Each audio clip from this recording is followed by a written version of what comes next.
How to customize your WordPress dashboard. When you first log in, you'll see your dashboard. Now this is the main area and default page when you first log in. To customize and control what you see in your dashboard, simply look at the top right hand corner for screen options. You can select and deselect the options you'd like. So if I'd like a more cleaner look and less options, then I would only select the necessary and required options here. So I don't want the quick press, so I would deselect quick press.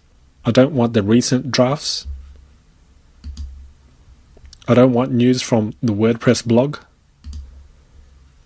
I don't want other WordPress news.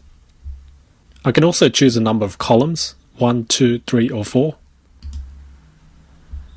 If I select 1, you can see that it spreads out to just one column. I'll switch it back to 2 for this example. I can also drag the windows and boxes.